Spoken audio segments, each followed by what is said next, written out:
Congratulations, Matthew. I'm just wondering, since arriving here in Toronto, what is it about the marketplace and the team that you seem to have taken to as strongly as you have? You continue to indicate your love for being here. Why is that?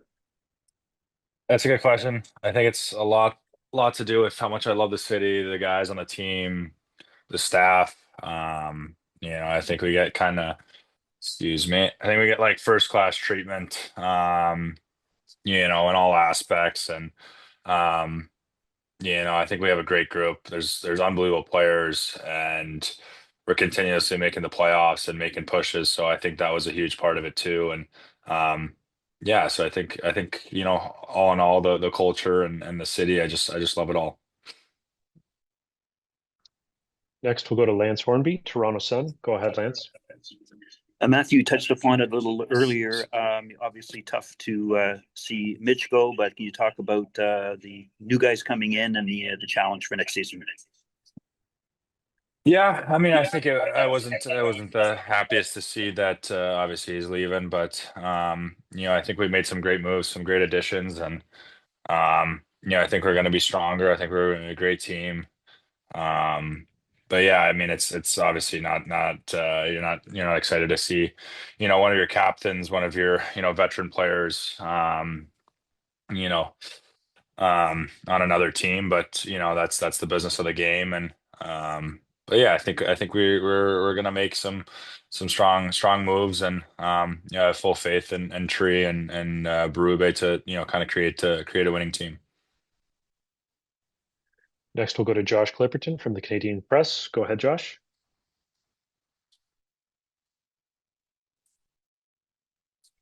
You're on mute there, Josh.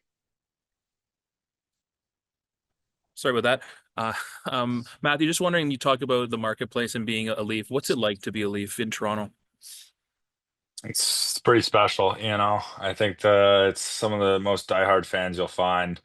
Um, and honestly, I can say in almost all sports, I think that everyone's so invested. The whole city's, constantly, wanting the best for us and wanting us to win. And, I think that's what every guy on our team wants to do, is just to deliver that to them. And, yeah, it's a special place to play. I don't think um, anyone feels, that, you know, it's too much, or it's not the right spot. I think everyone loves it and enjoys it. And yeah, so I'm pretty fortunate to be playing for them. Next, we'll go to Luke Fox, Sportsnet. Go ahead, Luke. Congratulations, Matthew. Thank you. Uh, just curious about the process. How seriously did you consider a shorter bridge deal? Were you considering 8 years? What made you arrive on this specific term on the deal? I mean, I just wanted to be here as long as possible, really. I wanted a longer term. And I think this deal just kind of fit best for me. And um, with my trajectory as a player, I think too is I think that this was kind of the sweet spot for both of us. And yeah, I was just excited to get it done and get it done before free agency. And try to help him out as much as possible. So yeah, I don't think the bridge deal was really in my head. I think I really wanted to go long term. And the six years felt the best. Next, we'll go to Nick Barden, the Hockey News. Go ahead, Nick. Hey Matthew, congrats on the contract. Thank you.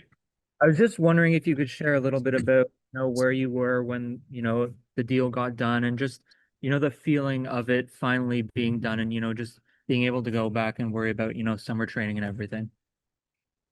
Yeah, I was actually in a car ride, pretty long car ride. I was up in Madison, Wisconsin. Actually, there was a concert, Morgan Wallen concert. So I was on my way back home for it. And yeah, just getting some phone calls done, and obviously called my parents. And I'm gonna see them here shortly. And I think that they were really excited. And all my buddies were excited too. So it was a fun time for sure. And I think going into the holiday weekend, we can you know choose to celebrate it a little bit more. And but yeah, I'm excited that it got all done. And that both sides are happy.